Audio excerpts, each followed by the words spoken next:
ಕರ್ನಾಟಕ ದಲಿತ ಸಂಘರ್ಷ ಸಮಿತಿ ಪರಿವರ್ತನವಾದ ನೇತೃತ್ವದಲ್ಲಿ ಸಾರ್ವಜನಿಕರ ಸಂಬಂಧಪಟ್ಟಂತೆ ಹಿತದೃಷ್ಟಿಯಿಂದ ಇದೇ ಬಂಗಾರಪೇಟೆ ತಾಲೂಕು ಕಸಬಾ ಹೋಬಳಿ ಐತಾಂಡಹಳ್ಳಿ ಗ್ರಾಮದ ಸರ್ವೆ ನಂಬರ್ 58ರಲ್ಲಿ 4-08 ಗುಂಟೆ ಹುಲ್ಲು ಬನ್ನಿ ಖರಾಬು. ಸದರಿ ಜಮೀನನ್ನು ಕೆಲವು ಪಟ್ಟಭದ್ರ ವ್ಯಕ್ತಿಗಳು ಒತ್ತುವರಿ ಮಾಡಿಕೊಂಡು ಸದರಿ ಜಮೀನಿನಲ್ಲಿ ಮತ್ತು ಕೆಲವು ವ್ಯಕ್ತಿಗೆ ಕಲ್ಲು ಗುಟ್ಟೆಗಳನ್ನು ಕೆಲವು ರಾತ್ರಿ ಜೆ.ಸಿ.ಬಿ. ಮತ್ತು ಹಿಟಾಚಿಗಳ ಮೂಲಕ ತೆಗೆದು ಮಾರಾಟ ಮಾಡುತ್ತಿರುತ್ತಾರೆ. ಇದರಿಂದ ಸರ್ಕಾರಕ್ಕೆ ತುಂಬಲಾರದ ನಷ್ಟವಾಗುತ್ತಿದೆ ಎಂದು ಆರೋಪಿಸಿ ತಾಲೂಕು ಅಧ್ಯಕ್ಷ ಐತಾಂಡಹಳ್ಳಿ ವಿ. ಮುನಿಯಪ್ಪ ಮಾತನಾಡಿದವರು. ಖರಾಬು ಸರ್ಕಾರಿ ಆದ್ದರಿಂದ ತಾವುಗಳು ಹುಲ್ಲುಬನ್ನಿ ಜಮೀನನ್ನು ಒತ್ತುವರಿದಾರರಿಂದ ತೆರವುಗೊಳಿಸಿ ಜಮೀನಿನಲ್ಲಿ ಅತಿಕ್ರಮವಾಗಿ ಕಲ್ಲು ಗಣಿಗಾರಿಕೆಗೆ ಮಾಡುತ್ತಿರುವ ಬೆಲೆ ಬಾಳುವಂತಹ ಕಪ್ಪು ಕಲ್ಲು ಬಂಡೆಗಳನ್ನು ಸರ್ಕಾರದ ವಶಪಡಿಸಿಕೊಂಡು ಸಂಬಂಧಪಟ್ಟ ಒತ್ತುವರಿದಾರರ ಮೇಲೆ ಕಾನೂನು ರೀತಿ ಕ್ರಮ ಕೈಗೊಂಡು ಸದರಿ ಜಮೀನನ್ನು ಸರ್ಕಾರ ವಶಪಡಿಸಿಕೊಂಡು ಮುಟ್ಟುಗೋಲು ಹಾಕಿಕೊಳ್ಳಬೇಕಾಗಿ ಒತ್ತಾಯಿಸುತ್ತದೆ. ಒಂದು ವೇಳೆ ತಾವುಗಳು ಸದರಿ ಜಮೀನುಗಳನ್ನು ಒತ್ತುವರಿದಾರರಿಂದ ತೆರವುಗೊಳಿಸದೆ ಜಮೀನಿನಲ್ಲಿ ಆಗುತ್ತಿರುವ ಕಲ್ಲು ಬಂಡೆಗಳ ಗಣಿಗಾರಿಕೆಯನ್ನು ಮತ್ತು ಬೆಲೆ ಬಾಳುವಂತಹ ಕಲ್ಲುಗಳನ್ನು ಸರ್ಕಾರ ಮುಟ್ಟುಗೋಲು ಹಾಕಿಕೊಂಡು ಒತ್ತುವರಿ ನಿಲ್ಲಿಸದೆ ಇದ್ದ ಪಕ್ಷದಲ್ಲಿ ಸಮಿತಿಯು ಉಗ್ರ ಹೋರಾಟಕ್ಕೆ ಮುಂದಾಗುತ್ತದೆಂದು ಈ ಮೂಲಕ ತಿಳಿಸಿದರು. ಗ್ರೇಡ್ 2 ತಹಸೀಲ್ದಾರ್ ಗಾಯತ್ರಿ ಮನವಿ ಪತ್ರ ಸ್ವೀಕರಿಸಿ ಇದರ ಸಂಬಂಧವಾಗಿ ಈಗಾಗಲೇ ಗ್ರೇಡ್ 1 ತಹಸೀಲ್ದಾರ್ ಅವರಿಗೆ ನೀಡಿದ್ದೇನೆ.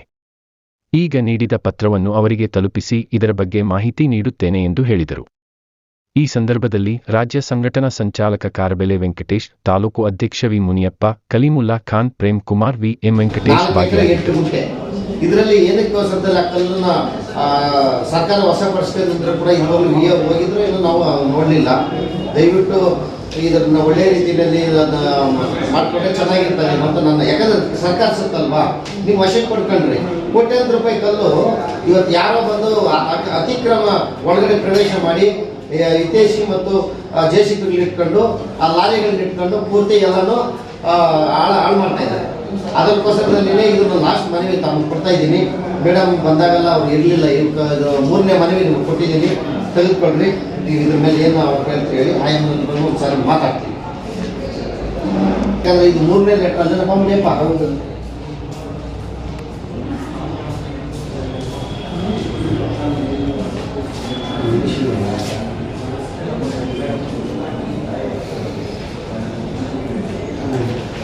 ಮಾತಾಡಿ ಬಗ್ಗೆ ನಾವೇನಿದೆ ಅದಕ್ಕೆ ಕ್ರಮ ವಹಿಸ್ತೀವಿ.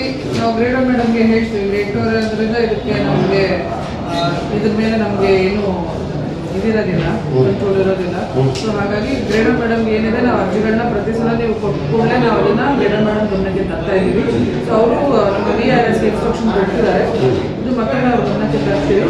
ಏನು ನಿಯಮಾನುಸಾರ ಕ್ರಮ ಕೈಗೊಳ್ಳಿದ್ರು ನಾವು ಕೈಗೊಳ್ತೀವಿ. ಅದೇ ಸಾರಿ ಇದು 3ನೇ ಲೆಟ್ರು.